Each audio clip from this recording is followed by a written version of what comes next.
Penguin Random House Audio presents The Whalebone Theatre by Joanna Quinn. Read for you by Olivia Vinall.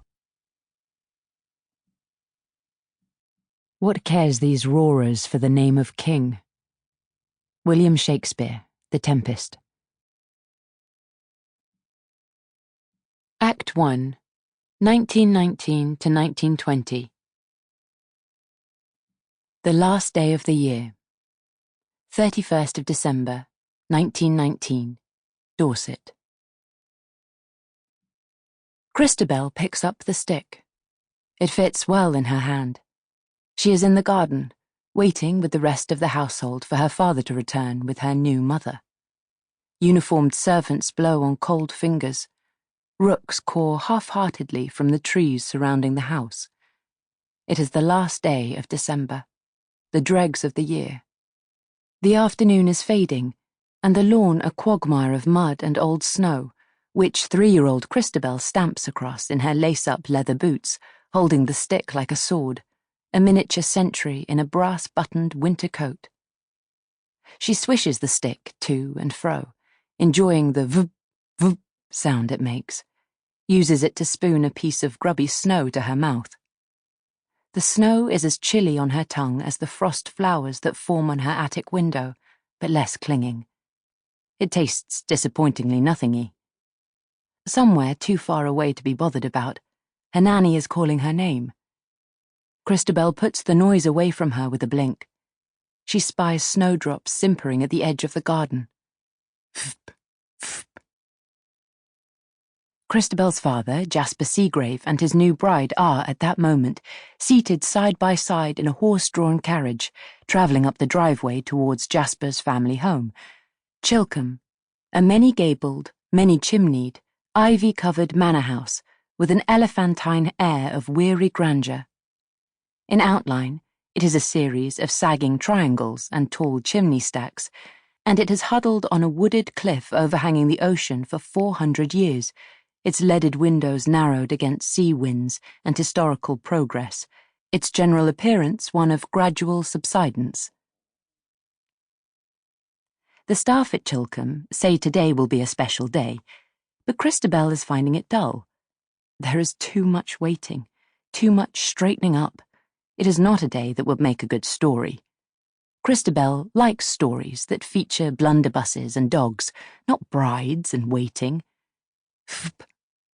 As she picks up the remains of the snowdrops, she hears the bone crunch of gravel beneath wheels.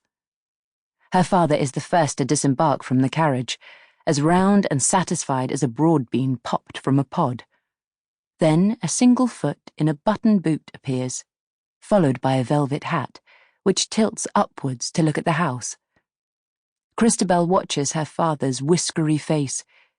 He, too, is looking upwards, gazing at the young woman in the hat, who, while still balanced on the step of the carriage, is significantly taller than him. Cristabel marches towards them through the snow.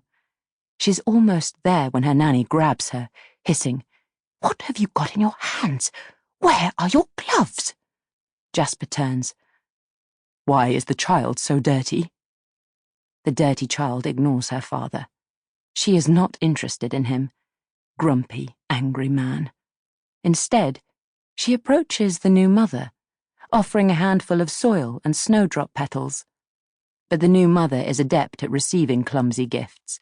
She has, after all, accepted the blustering proposal of Jasper Seagrave, a rotund widower with an unmanageable beard and a limp. "For me?" says the new mother, and it is not a question. How novel. She steps down from the carriage and smiles, floating about her a hand which comes to rest on Cristabel's head, as if that were what the child is for. Beneath her velvet hat, the new mother is wrapped in a smart wool travelling suit and a mink fur stole. Jasper turns to the staff and announces, "Allow me to present my new wife, Mrs. Rosalind Seagrave." There is a ripple of applause. Cristabel finds it odd that the new mother should have the name Seagrave, which is her name.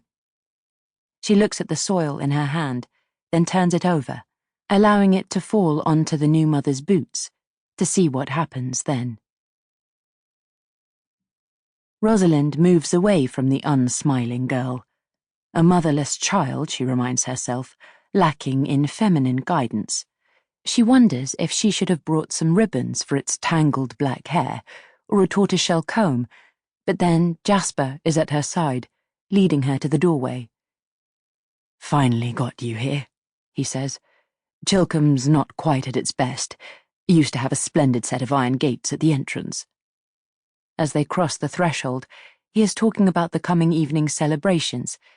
He says the villagers are delighted by her arrival.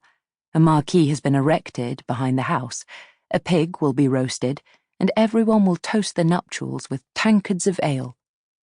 He winks at her now, bristling in his tweed suit, and she is unsure what is meant by this covering and uncovering of one eye, this stagey wince. Rosalind Seagrave, née Elliot, 23 years old, described in the April 1914 edition of Tatler magazine as a poised London debutante, walks through the stone entranceway of Chilcomb into a wood-panelled galleried room that extends upwards like a medieval knight's hall.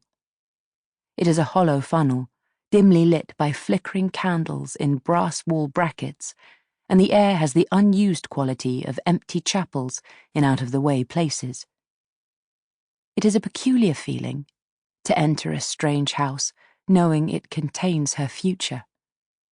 Rosalind looks around, trying to take it in before it notices her.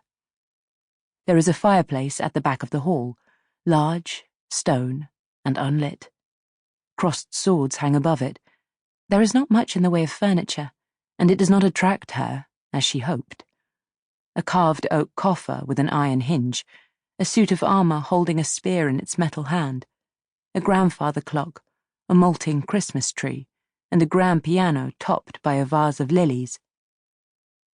The piano, she knows, is a wedding present from her husband, but it has been put to one side beneath the stuffed head of a stag. Around the walls droop more mounted animal heads, glass-eyed lions and antelopes, along with ancient tapestries showing people in profile gesticulating with arrows. As blue is the last colour to fade in tapestry, what were once cheerful depictions of battle are now mournful, undersea scenes. To the right of the fireplace is a curving wooden staircase leading to the upper floors of the house, while on either side of her, worn Persian rugs lead through arched doorways into dark rooms that lead to more doorways to dark rooms, and so it goes on, like an illustration of infinity. The heel of her boot catches on a rug as she steps forward. They will have to move the rugs, she thinks, when they have parties. Jasper appears beside her, talking to the butler. "Tell me, Blythe, has my errant brother arrived? Couldn't be bothered to show his face at the wedding." The butler gives an almost imperceptible shake of his head, for this is how Chilcomb is run, with gestures so familiar and worn down they have become the absence of gestures, the impression of something that used to be there, the shape of the fossil left in the stone. Jasper sniffs, addresses his wife. "The maids will show you to your room." Rosalind is escorted up the staircase, passing a series of paintings depicting men in ruffs pausing mid-hunt to have their portraits done, resting stockinged calves on the still warm bodies of boars. Cristabel watches from a corner. She has tucked herself behind a wooden umbrella stand in the shape of a little Indian boy. His outstretched arms make a circle to hold umbrellas, riding crops, and her father's walking sticks. She waits until the new mother is out of sight, then runs across the hall to the back staircase, which is concealed from view behind the main staircase. This takes her down to below stairs, the servants' realm, the kitchen, scullery, storerooms and cellars. Here, in the roots of the house, she can find a hiding place and examine her new treasures, the stick and the crescents of soil beneath her fingernails. On this day, below stairs is a clamorous place, the tiled kitchen echoing with activity.